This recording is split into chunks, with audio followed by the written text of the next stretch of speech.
Did you know that a single thread of silk, a commodity we often take for granted, was once worth its weight in gold? That's right, this delicate thread not just draped the royals but also spun the wheel of the world economy. The Silk Road was a network of trade routes that stretched over 4,000 miles connecting the east and west. It was like the ancient world's version of internet. It was a massive information superhighway, except instead of data, it was goods, ideas, and cultures that were being exchanged. And today, we're talking about just that. But what's the Silk Road?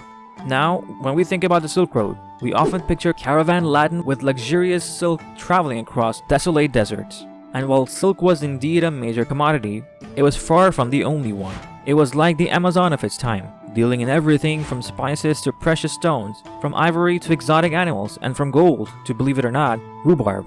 It was once considered as precious as silk in some parts of the world. Apart from being a marketplace, it was also a melting pot of different cultures and ideas. As traders traveled along these routes, they brought with them their beliefs, their languages, and their ways of life. This led to an unprecedented level of cultural exchange, like Buddhism, which originated in India, spread to China and other parts of East Asia, primarily through the Silk Road. The Silk Road also facilitated the spread of knowledge and technology. Papermarking, which was invented in China, spread to the west via the Silk Road. Similarly, the technology for making glass moved from the Roman Empire to China along these routes. So you see, the Silk Road was much more than just a trade route. It was a conduit for exchange of goods. Yes, but also of ideas, cultures, and technologies. It connected humanity in a way that had never been done before, and in doing so, it shaped the course of history. Mechanics of Silk Road. Having understood what Silk Road was, let's now turn our attention to how it actually worked. You might be imagining yourself traveling the entire length of the Silk Road, from China all the way to Rome. But no, that's not how it worked. The Silk Road functioned on a system of relay trade.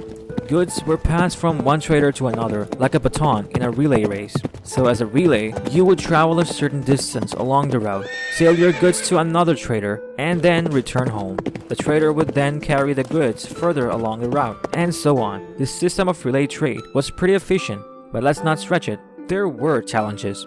The Silk Road traversed some of the harshest terrain on Earth, from scorching desert to freezing mountain passes. So traders had to contend with these extreme conditions, not to mention the threat of bandits and pirates. Thanks to the role of caravans, the Silk Road thrived despite these challenges. These were groups of traders who traveled together for safety. They were often made up of camels, the ship of the desert. These hardy creatures could withstand the harsh desert conditions and carry heavy loads, making them the ideal mode of transportation. Typically, a caravan could consist of up to 1,000 camels, each carrying as much as 500 pounds of goods. Apart from camels, there were horses, mules, and even yaks were used, depending on the terrain. These animals were often fitted with special saddles to carry the good. These saddles, known as pack saddles, were designed to distribute the weight evenly, preventing injuries to the animal.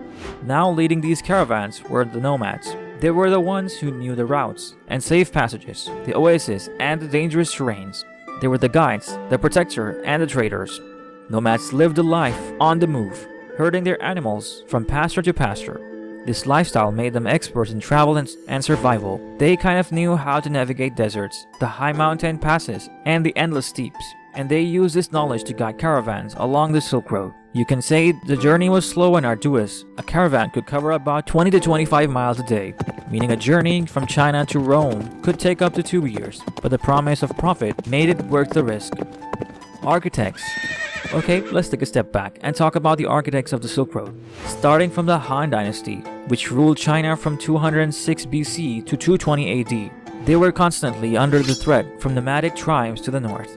They needed allies, and they found them in the distant lands of the west. But to reach these allies, they needed a route, and so the Silk Road was born. The Han Dynasty also maintained and protected the road. They built watchtowers and stationed soldiers along the routes to protect traders from bandits. They established rest stations where traders could replenish their supplies. In short, they made the Silk Road a viable and profitable venture. Along important trade routes was Royal Road, stretching over 1,500 miles. It connected the city of Susa, near the Persian Gulf, to the Aegean Sea, It was the longest road to the ancient world, and it played a crucial role in facilitating trade and communication within the Persian Empire. The Royal Road was also a symbol of Persian Empire's might and sophistication. The road was well maintained, with regular stations providing food, shelter, and fresh horses for the king's messengers. It's said that a message could travel the length of the road in just a week, a remarkable feat for the time. Marco Polo. Among the many travelers on the Silk Road, there was one single one whose journey along these ancient routes forever changed the world. His name was Marco Polo, a Venetian merchant, explorer, and a writer who traveled along the Silk Road in the 13th century. His journey, which lasted a staggering 24 years, took him from Venice all the way to the court of Kublai Khan in China. Marco Polo was one of the first Westerners to travel the Silk Road to China and return to tell the tale. His accounts of his travel, compiled in The Travels of Marco Polo, introduced Europeans to Central Asia and China, eventually sparking curiosity and, you can say, inspiring others.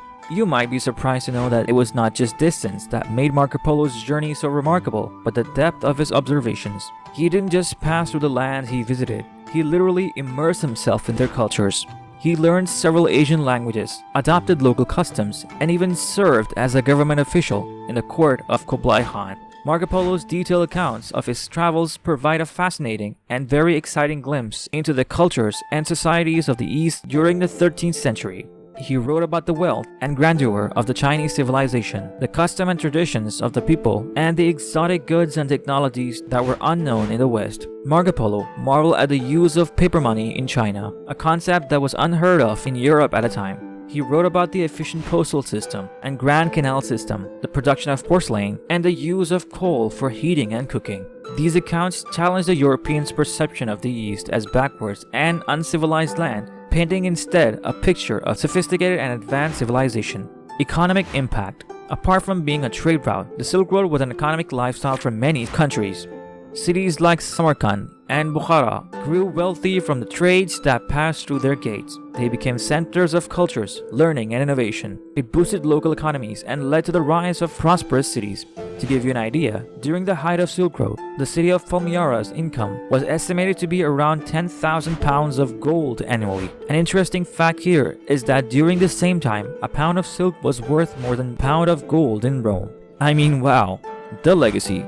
Today, the Silk Road might be a thing of the past, but its legacy lives on. The ancient cities along the routes, with their rich history and cultural heritage, continue to attract tourists from around the world. The goods were traded from silk to spices, continue to be valued commodities. UNESCO was recognized in the importance of preserving this legacy and has designated several sites along the Silk Road as a World Heritage Sites. These include the city of Samarkand in Uzbekistan, the Mogol Cave in China, and the Chang'an-Tianshan Corridor, which was one of the main roads of the Silk Road. And that's a wrap. So what aspect of the Silk Road intrigues you the most? Do you have any questions about its history, its impact on culture, or its relevance today? Drop in the comments. Before you go, don't forget to check our latest video. Make sure you hit the subscribe button and press the bell icon. And thank you for watching.